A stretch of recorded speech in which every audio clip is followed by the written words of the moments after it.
allow me to get a bit real with you in today's discussion. Now, security professionals and experts, and by extension, organizational leadership, who are viewing security as a strategic goal and actually incorporating it in their strategic planning and business planning, are winning. They are winning because what is happening is by incorporating security as a strategic goal and incorporating it in their strategic planning and in their business planning, what these organizations are being able to do is that they are being able to navigate the current dynamic and complex business environment. And that is why, as security experts, we keep insisting, we keep emphasizing, make security a strategic goal. View security as an enabling function within your organization. Don't view it with a narrow lens and view it as a budgetary function.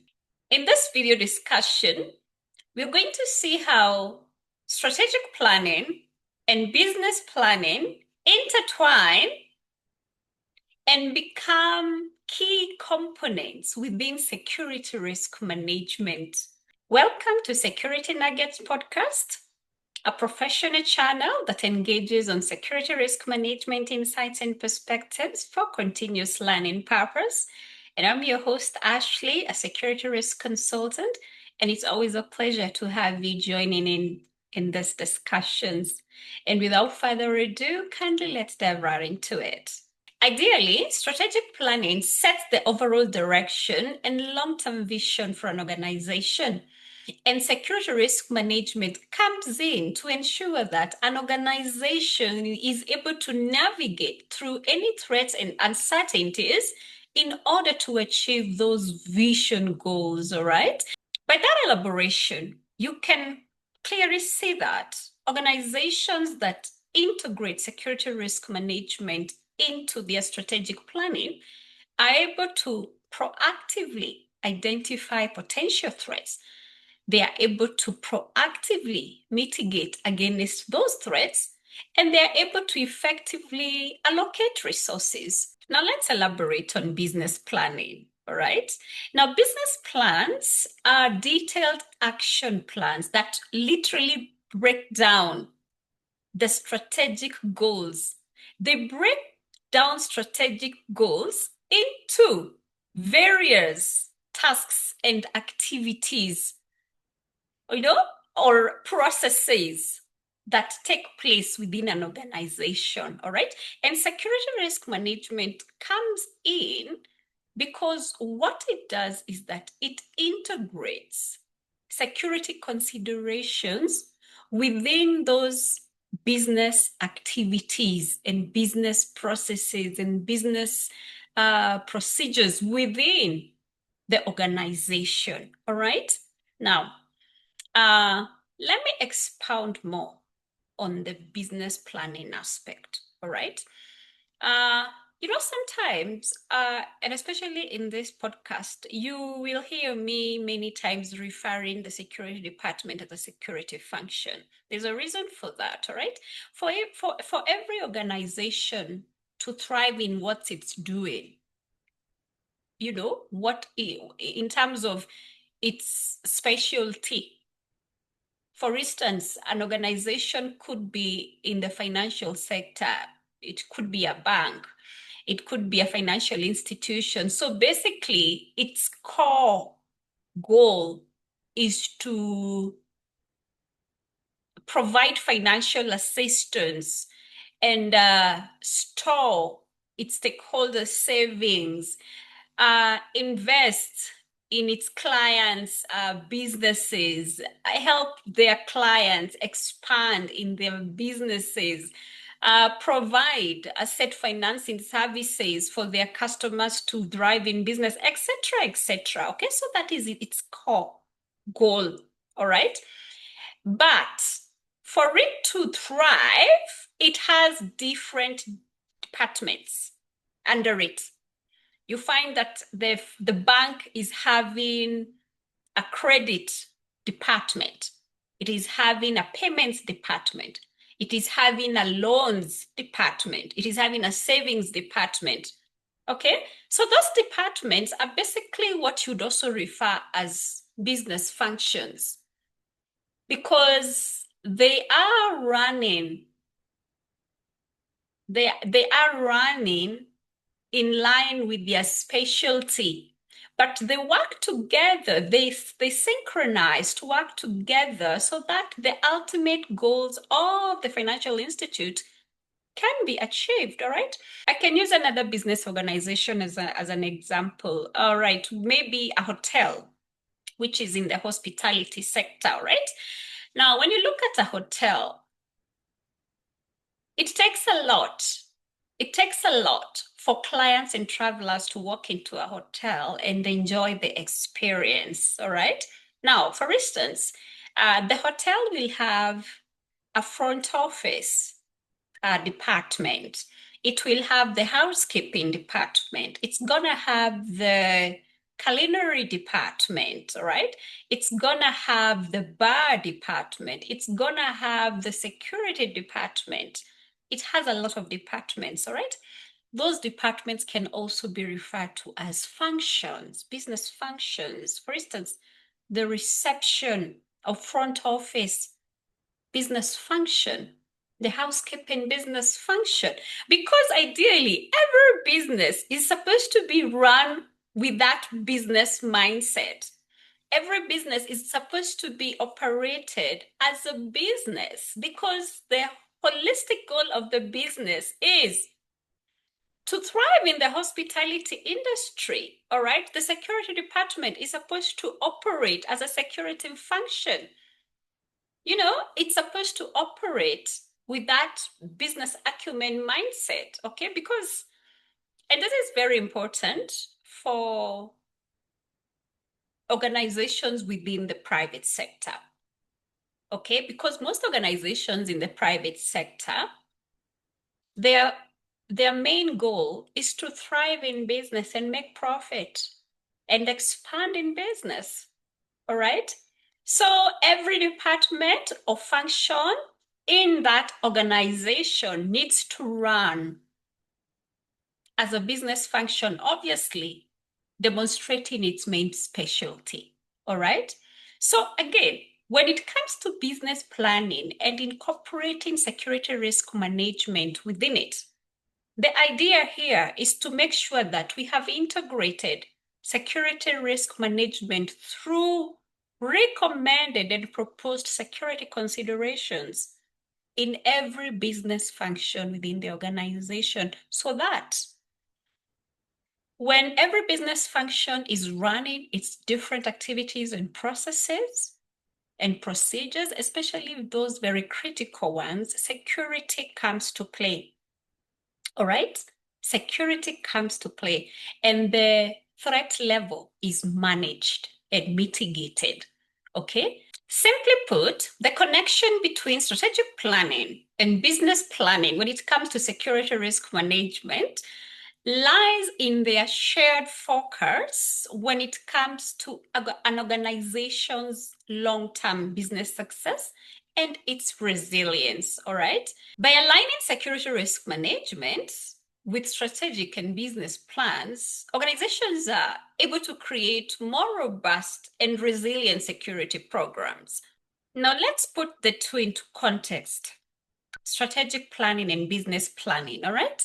Now, for example, we can use an organization that is in logistics, assuming it's an organization that wants to expand on its operational zones. For instance, it's a company that does logistics in Kenya, but they want to expand and be able to do their logistic business operations within a territory like Uganda, all right? So the strategic plan would be for this organization to expand its operational zones or its market of operation, right? From Kenya to now include in Uganda, all right? And that being its strategic plan, all right, it would then incorporate security risk management into its strategic plan. Therefore, a security risk management component of this strategic plan would be to ensure that the organization familiarizes itself with any inherent security risks that would be in Uganda. All right. For instance, in the areas and zones that the company wants to expand its operations in, all right, where it wants to expand on its venture in, what would be the potential security risks? All right. What would be the inherent threats that would somehow challenge or interfere with their logistics operation, all right? And by understanding those risks after they have been identified, the organization would be able to manage them and mitigate against them, all right?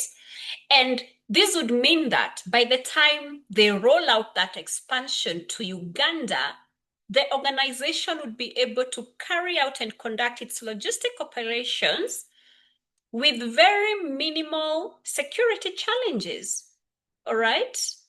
Because they had already prepared ahead. They were proactive in the sense of that expansion. So did you see how strategic planning and security risk management intertwined in that example?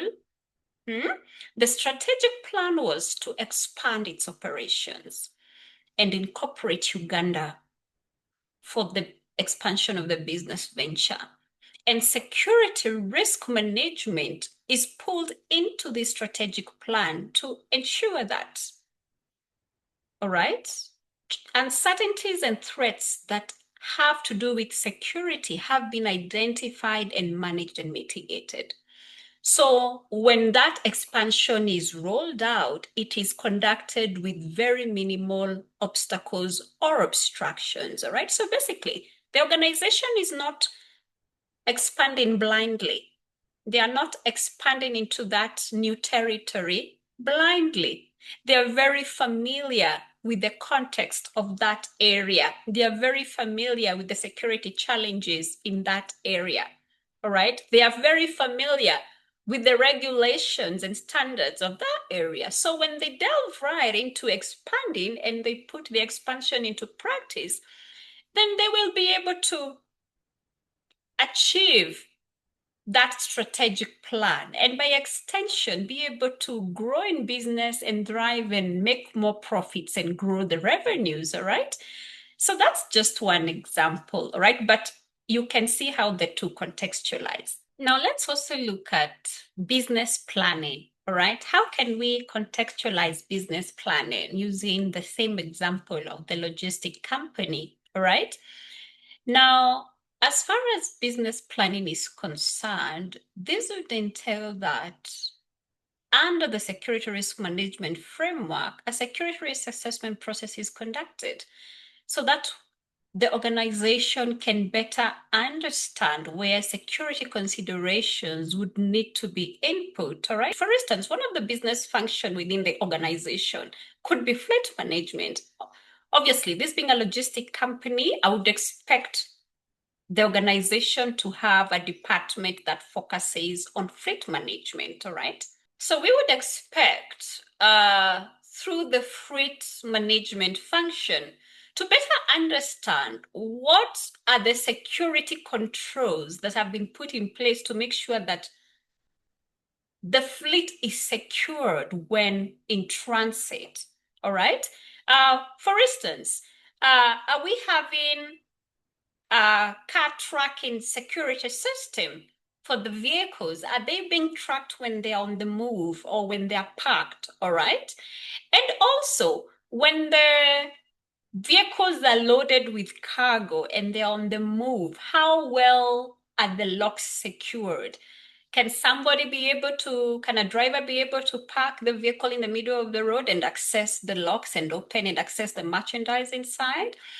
Or do we have better locking systems. And if there was an incident where somebody tried to access the lock of the vehicle to access the goods inside, is there a way for that unauthorized access to be detected at the office? This means that are there automated systems within the locking system of the vehicles? All right. So basically, we are looking at both security controls to control the physical aspect, that is the vehicle and the driver, and we're also looking at the procedural measures that are in place that are supposed to make sure that there is no breach in operation, that drivers actually don't interfere with merchandise when on transit, and they follow the procedures right to the point where the cargo is supposed to be delivered and all that. All right. So again, through the security risk assessment and the security risk management component, the organization is able to understand which are the areas that require attention so that security considerations can be input. So again, you're seeing how security risk management again integrates with the business planning aspect in this case. All right. So yeah, security risk management becomes very fundamental when it comes to strategic planning and business planning. All right. So again, it does boil down to leadership. It does boil down to leadership. And when I talk of leadership, I'm not just talking about leadership within the security function. I'm talking about leadership that is in the senior most position when it comes to an organization. All right. Because in most organizations, it is the senior most leadership that is failing. When they refuse to acknowledge the value of security as a function, when they refuse to integrate security risk management within their strategic planning and business planning, they are failing those organizations, all right? As security professionals, it is our job to bring these discussions up. It is our job to benchmark and have these communications and consultations going because it's important, all right? We need to create that awareness where it's lacking, all right? Because the fact is, as I started off saying, security should be a strategic goal. It should be viewed as a strategic goal for you to have that win-win in an organization, all right? Where the security department and function is winning and the organization is winning in achieving its visionary goals, all right? So this discussion brings us to the end of this sequel of security risk management. I have had a lot of fun engaging and unpacking on it. I hope that you have found the insights that we've been discussing valuable. And one way or another, you've been able to elevate your security risk management application skills, all right? And in case you've missed out in either of those discussions, don't worry because I have linked in the description below the playlist that incorporates all those discussions, which is titled Security Risk Management. Check it out and get yourself up to speed, all right? So thank you for keeping me company and engaging in this discussion. I appreciate it. Kindly like, share, and subscribe if you haven't done that already. I'll appreciate it as well. And until next time, thank you for watching.